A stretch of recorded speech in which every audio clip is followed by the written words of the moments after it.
Wilujeng pepanggihan, sugeng dalu, sutresna budaya, pripun kabaripun? Mugi-mugi tansah sehat tanpa obat, lemu tanpa jamu, lan seger tanpa dokter. Ing dalu menika, kula badhe maosaken crita cekak kanthi ira-iraan Melu Mati, kaserat dening Somdani. Kapedhik saking kulawarti panyebar semangat nomor kalih tahun 2000 gangsal. Monggo sutresna budaya sugeng midhangetaken.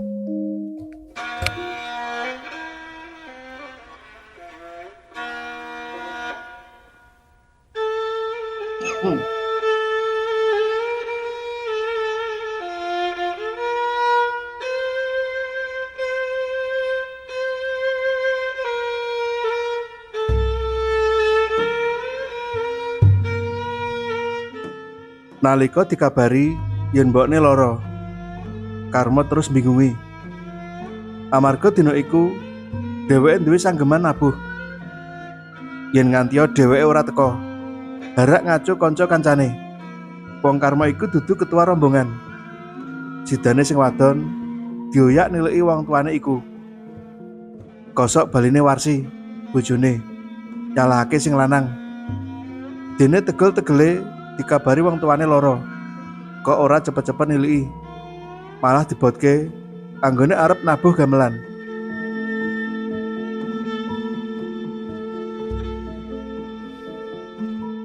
Dek iya kebangetan temen Thomas kowe kuwi. Dikabari wong tua lara nemen, kok malah arep budal nabuh. Witekno wis kebacut sanggem, mengko rak diseneni wong nek aku nganti ora teko. Wis, pokoke kowe mrono dhisik. Mengko sore wae tak perlukake mrono. Piye kahanane si Mbok? Wong wis dikandhakake yen nemen, kok isih lagi arep niliki kahanane. Piye ta kowe kuwi? Wis ngerti. Karepku ki apa digawa nyang dokteran apa ora? Ngono lho. Wangsulane Karma karo toto-toto sandangan kejawene dilebokake tase. Embuh lho, mengko nek dulur-dulur menesu, aku mau nek ditutuh. Wong kok leh ora getapan, dikabari wong tua loro, malah nglungani. Nglungani, gena arep nyambut gawe ngono kok. Diarani nglungani. Ngomong sak sae wae kowe kuwi. Aku kadung wis sanggem, wis janji karo kanca-kanca. Mengko nek aku ora teko, dadi kacau. Wis, pokoke kowe mrono dhisik. Aku tak mengko sore wae. Sithik edeng.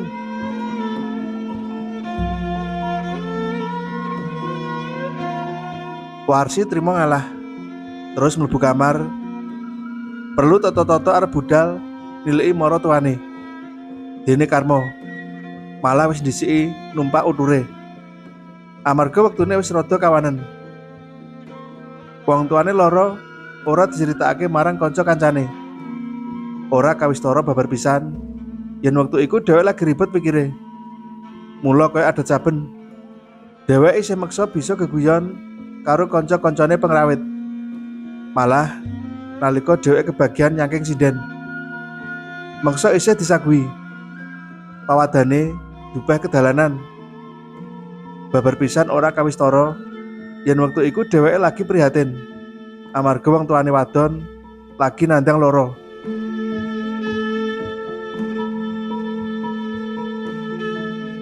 Kocapo Warsi sing mara dhisik tilik mara tuane. Banjur dipapak pitakon bapake mara tuwa. Pitakone rada swara kaya ora ana sing nandang lara wae. Lah ndi bojomu sih? Mangke sonten ndubah dinten iki tasih gadah sanggeman. Nabuh to, Pak Iranu? Enggih. Wong kula kan pamit. Criyose ajrih nek diserengeni kanca kancane. Estune kula sing doyak mriki. Bocah orang genah kok. Biyen mula Karma kuwi gak gatekke nek dikabari sing tuwek lara. Mbokmu kuwi rak gleges wae. Kaya kampiran. Maune apa keneng ditakoni. Wong hewuh tok. Lagi mau sadare. Ning ya durung kena ditakoni. Kono to, cedhak ana kono. Perintahe bapak marotuwane marang sing lagi teka. Warsi nyedhaki sing loro, nyandak kentole. Dilulur dipijet-pijet karo ngajak guneman. Anggone ngomong lirih ngati-ati. Pripun mbok raose? Sing sakit napane? Sing ditakoni mung bekuh, terus merem meneh. Sing ditakoni wiwit obah, ngelakake mripate. Banjur mandeng suwe marang Warsi. Lambene obah-obah kaya arep guneman. Napa mbok? Ajeng ngersake napa? Pitakone Warsi. Ngersake napa? Wangsulane sing loro malah nirokake. Kulawa taken jenengan iku le ngersake napa? Ngersake apa? Wong wadon tuwa iku nirokake meneh. Loro-loro malah banjur padha guyu. Pating klecem. Karmi anak ragile malah keseron guyune. Kaya ora ana rasa sedih babar pisan. Guyune malah banjur disambung cerita warna-warna.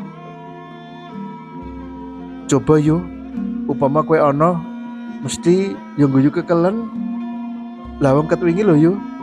Angger ditakoni ya mesti nerokake ngono kuwi. Apa anu ya yo? Sing nyusupi simbok kuwi yae sing guneman. Ora, simbok iki bilang saking panase golekno banyu kono, nggo kompres, mengko rak terus turu. Anake ragil tumandang golek banyu karo kacu. Perlu kanggo ngompres wong tuane sing awake pancen krasa semlenget iku. Bubar dikompres banyu bathuke. Wadon tuwa kuwi banjur nyawang wong ing kiwa tengene. Bojone disawang. Panyawange kaya marang wong sing durung dikenal. Banjur genti nyawang anake ragil. Dene Warsi uga disawang suwe. Lagi kewetu pitakone. Wis mau to nduk tekamu? Sampun, Mbok. Jenengan sari mawon ngoten kok. Sorene Karmo lagi teko. Teranyak-teranyak karo pitakon marang sing lagi nunggu mboke. Suarane lirih nanging groyok. Piye? Wis disuntikne? Wis, dek wingi wis disuntik Pak Mantri juru rawat lor kono. Jare darah tinggi. Bapake menehi katerangan. Dek mau mboke bola-bali dleming dikira kesurupan. Jebul ora, mbok menawa saking panase terus ndeleming, nek ditakoni malah nirokake. Mulai wong loro dadi geguyu, ya lagi tuman mboke kuwi. Warsi melu njlentrehake kahanane mara tuane. Aja ditanggap, ditokno wae ben turu. Karmo rekane menehi pamrayoga. Awas lho. Aja entuk tangise simbok kuwi. Mengko nek nganti tiba bahaya.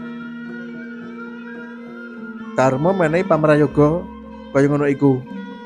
Mergo dheweke mentas dikandani kanca. Jare yen wong darah tinggi iku kudu ngati-ati. Jalaran yen nganti tiba bisa lumpuh awake mati separo. Tenan lho, aja entuk tangise. Kandhane karo mapan gledak ana amben sak cedhake kono. Ora nganti menitan, dheweke wis senggar-senggur ngorok. Bapake gedhek-gedhek. Ing atase nilai mboke lara. Kok lagi teko terus bablas turu. Mula banjur kawetu tembunge wong lanang iku. Ngrenengi anake mbarep. Lah iya, diharap-harap tekane. Kok malah ngorok Karmo kuwi? Wong sirku arep tak jaluki timbangan. Piye mboke kuwi? Apa prayoga digawa menyang rumah sakit apa ora? Kok malah turu?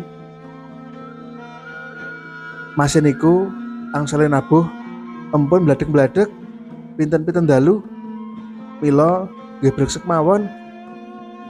Wong sirku ki arep tak jak rembugan sik kok malah turu. Lah digogan apa pripun to, Pak? Gak usah, wis stokno wae. Ben mari karipan dhisik. Mengko wae yen wis tangi tak jeke rundingan. Jam 8 bengi Karma tangi.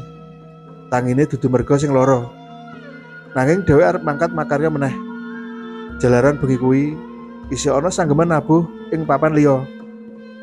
Mula kanthi briga-brigi dheweke niliki wong tuane sing isih nglenger karo meling marangi Warsi. Tenan lho sih, aja entuk tangi dhisik mboke kuwi.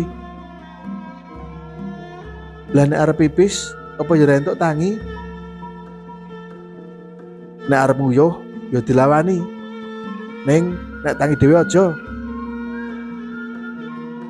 Suarane Karma lan bojone sing ngomyak iku dadekake sing lara kebribenan. Mula banjur nenggel arep tangi. Nanging terus ditungi kepel dening anake lanang. Ayo, arep menyang endi? Tinggu gledak wae. Perintahe. Bubar getak mboke. Karma toto-toto arep budal nyambut gawe meneh. Nanging terus dicandhet bapake. Mandek kok sik mau. Aku arep kondo karo kowe. Piye mbokmu kuwi? Apa perlu digawa menyang rumah sakit apa? Terserah Pak piye. Aku ora ditarani ya ora apa-apa. Ragate kuwi lho mo. Sing perlu tak jaluki tetimbangan. Nek Pak duwe simenan yang rumah sakit, ya nyang rumah sakit. Nek aku gak duwe simenan blas, tekoke mek ranu kuwi. Nek gak percaya, wong kowe kuwi anak barep, ya tak taren-tareni. Lah nek kowe gak saguh, ya wis, diopeni nang omah kene wae. Apa ya ngono? Tanpa ngenteni tutuke tembung, Karma wis geblas numpak uture. Ora lali dheweke meling marang bojone. Tenan lho sih, mboke aja entuk tangi dhisik. Kudu mbok awat-awati tenan. Iya, wangsulane sing wadon karo mleruk. Karma pancen ora duwe subasita. Hehe karo wong tuane. Ngoko tur kasar. Dasare wis cilik ora diajari basa karo wong tuane. Mula ya kaya ngono kuwi kedadeane. Kacarita sing lara bali ngleges meneh. Kaya wong turu, nanging setengah sadar. Ora kena ditakoni. Bojone bingung. Kahanan kaya ngono kuwi mutawatiri. Luwih-luwih bareng sing lara ambekane ngangsur. Sing padha nunggu dadi tambah kuwatir. Nanging dumadakan sing lara iku nglekake mripate. Banjur nyuwara lirih. Mo, Karma, endi Karma? Anu mbok, tiange nembe nabuh, enjing-enjing rak mriki malih. Nek kowe lunga, aku melu mo. Aku melu.